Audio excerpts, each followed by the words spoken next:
Major General Marcus Lee was enjoying a rare day off, casually browsing through a high-end store for the perfect birthday gift for his wife. Dressed in plain civilian attire, he blended in with other shoppers, though he caught the attention of Officer Derek Carter, a police officer.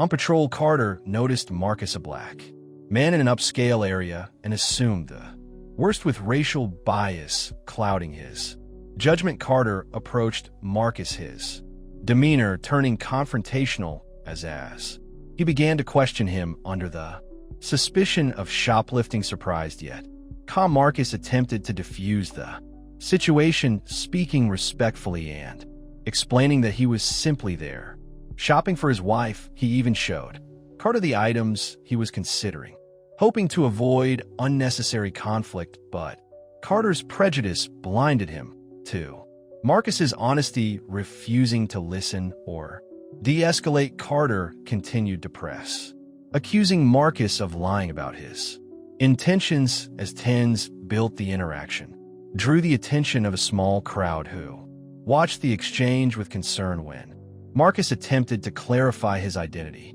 without revealing his military background, Carter lost his patience, his frustration escalating into an unwarranted punch. Marcus stumbled, taken aback, but chose not to retaliate.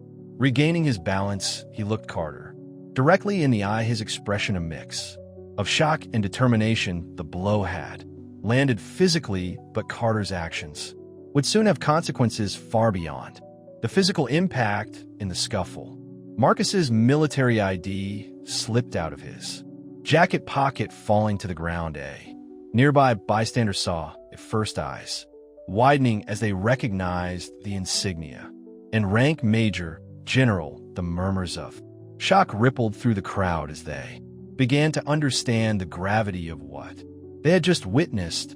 As the reality dawned on everyone, more phones emerged, capturing the stunned questions of both Officer Carter and Marcus. Marcus calmly bent down, retrieved his ID, and showed it to Carter, making his identity official. With a dignified resolve, he addressed the crowd, promising that he would not let this disrespect go unchecked. Carter, now pale and visibly shaken, tried to justify his actions, stumbling over his words as he grasped for excuses. The officer's authority had been his shield, but now it faltered under the scrutiny of which witnesses who had seen the truth. By now, the crowd was recording, some calling out Carter's misconduct, others already uploading videos online. The outrage grew swiftly, setting off a chain of events that Carter and the department would not be able to ignore. Within hours, footage of the altercation went viral, painting a grim picture of Officer Carter's actions and sparking a public backlash that was impossible for the town's police department to ignore. Local news picked up the story, and soon major networks followed, turning what started as a routine shopping trip into a national conversation. Citizens, outraged by the mistreatment of Major General Lee, flooded social media with demands for accountability, tagging the police department and even high-ranking government officials to ensure the matter was taken seriously. Chief Emily Rivera, a seasoned leader facing one of the most difficult moments in her career, knew that her department's reputation hung in the balance. Privately, she felt torn. Her instinct was to protect her officers, yet she could not deny the undeniable wrongness of Carter's actions. Under immense public pressure, Chief Rivera announced an internal investigation. The whispers circulated that certain factions within the department hoped to resolve it quietly.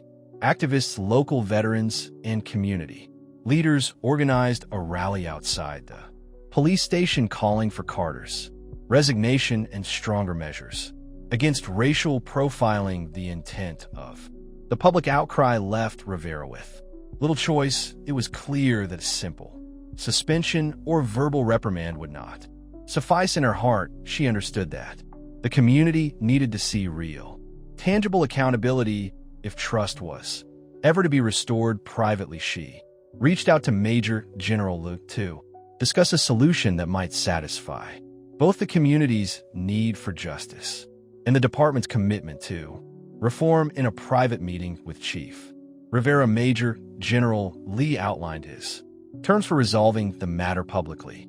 He requested that Officer Carter issue an apology in front of Marcus's platoon. In local media, the apology, he explained, should be not only an acknowledgement of personal wrongdoing, but also an example of learning for the entire force.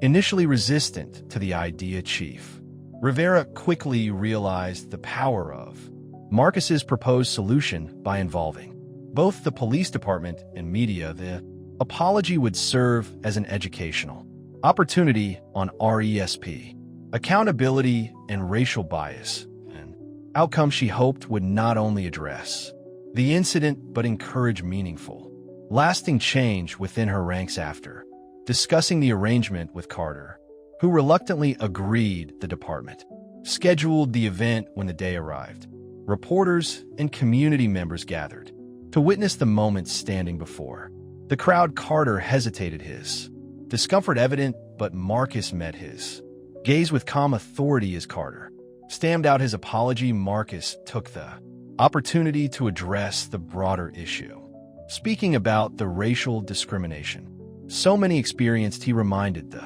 crowd and law enforcement officers present that respect must be extended to all people regardless of background or appearance. The apology concluded, but Marcus's words lingered, leaving a lasting impact on everyone present. The public apology, aired live on local news, became a powerful moment for the community and a defining one for Officer Carter. The event took place in front of Major General Lee platoon, adding weight to the setting and forcing Carter to confront the full gravity of his actions.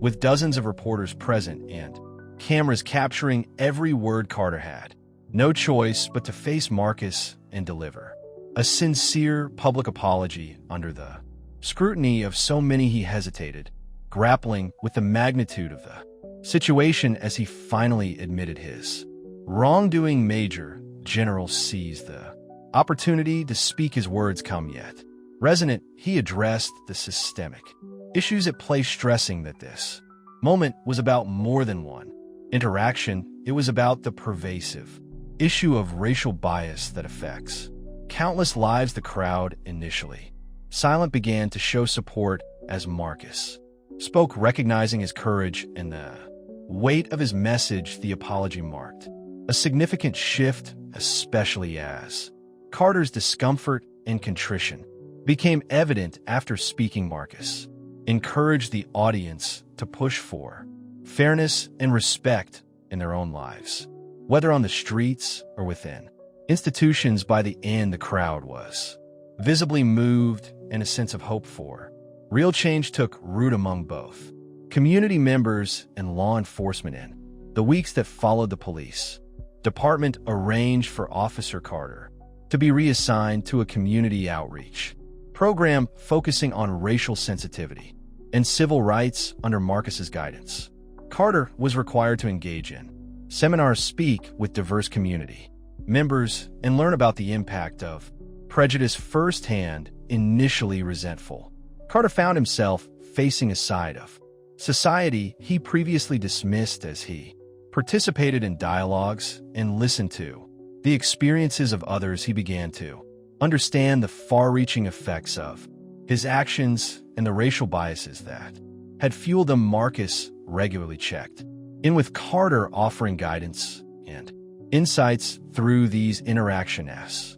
Carter's resistance slowly turned into genuine understanding. The once brash and dismissive officer now listened, beginning to empathize with the very communities he had previously stereotyped. His transformation did not go unnoticed by the community, who cautiously welcomed the change. For Marcus, the experience was both a duty and a lesson, reinforcing his belief in the power of compassion and accountability. Several months later, Officer Carter stood once more before for the community, this time at a town hall event organized by the police department. With renewed humility, he shared his journey of personal growth, openly acknowledging his past biases and expressing gratitude for the guidance he'd received. He credited Major generally with giving him the chance to understand and learn from his mistakes, something he admitted he had once taken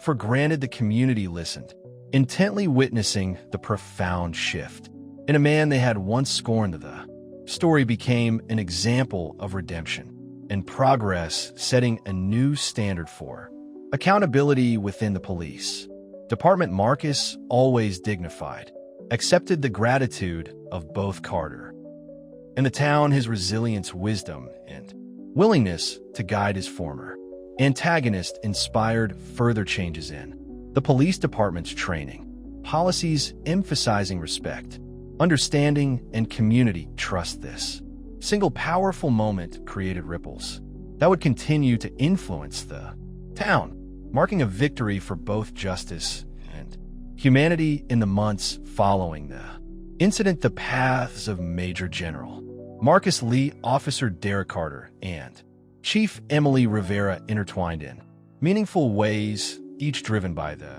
desire to foster change in their community. Major General Marcus Lee continued to receive public attention, with many praising his resilience and leadership. Though his military career had always been his main focus, this event propelled him into the role of a civic leader and advocate, recognizing the importance of addressing systemic issues. Marcus began collaborating with local and national organizations to reform law enforcement training, focusing on bias and respect. He spoke at police colleges and town halls, sharing his story and the lessons he learned in these settings. Marcus inspired both officers and civilians to take a stand against racial prejudice. He emphasized the importance of viewing each person as a unique individual, advocating for open dialogue and mutual respect. Major General Lee's influence extended beyond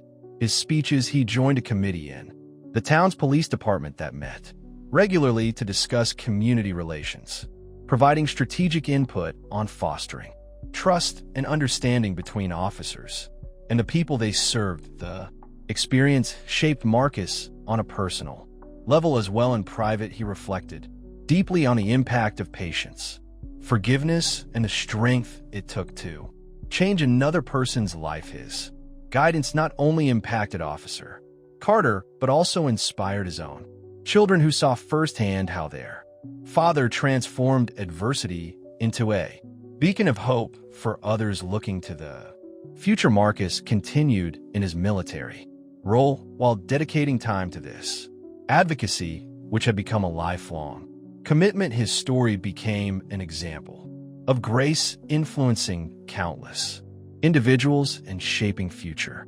conversations around race and respect. Officer Derek Carter's journey of growth didn't end with his apology. It became a continuous, challenging path toward genuine reform. Initially, Carter struggled with accepting the community outreach program, seeing it as a form of punishment rather than an opportunity. But over time, his interactions with community leaders, families, and former victims of profiling opened his eyes to perspectives he had never understood. Participating in seminars and listening to stories of racial discrimination shifted his worldview, making him aware of the hurt and distrust his actions and those of others like him had sown under. Marcus's mentorship. Carter worked to rectify his relationship with the community. He became involved in youth programs, speaking candidly with high school students about his mistakes and the importance of seeing beyond stereotypes. Carter's transformation was met with mixed reactions, and he didn't blame those who doubted him, understanding that change would be gradual over time. Though people began to see sincerity in his actions, noting his patience, humility, and willingness to listen, formerly known for his quick temper, Carter grew into an advocate for more compassionate policing, advocating for changes in his department's training on empathy and accountability. Years later, Carter expressed his gratitude for the opportunity to make amends knowing that Major General Lee's guidance had forever altered the course of his life. He hoped his transformation would prevent future incidents like his own, reminding other officers that accountability isn't a threat, but a chance to grow and serve with honor. Chief Emily Rivera saw the incident as a critical turning point in her career. She had known for some time that reforms were needed in her department, but Carter's actions combined with the public backlash forced her to confront the need for real change. Chief Rivera began implementing new comprehensive sensitivity training and inviting Major General Lee as a consultant to design sessions focused on bias, empathy, and racial understanding. Chief Riva became a visible leader in the town's police reform efforts, regularly attending community events and speaking at council meetings. The backlash had been painful, yet it led her to strengthen her department's relationship with the community. To build on this momentum, she launched a mentorship program pairing officers with community members to foster trust and encourage empathy, a program she saw as vital for healing the divisions exposed by Carter's actions. As time passed, Rivera's initiative saw tangible results, reducing complaints of racial profiling and fostering improved relations with diverse neighborhoods.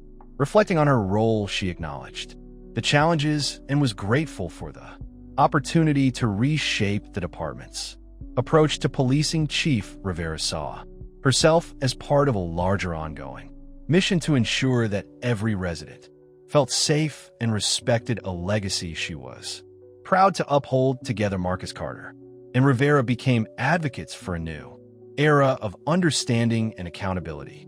Their paths continually intersected, each person contributing to a community determined to overcome prejudice. The incident had transformed them all, marking the beginning of a profound journey that left a lasting legacy on the town and its future generations.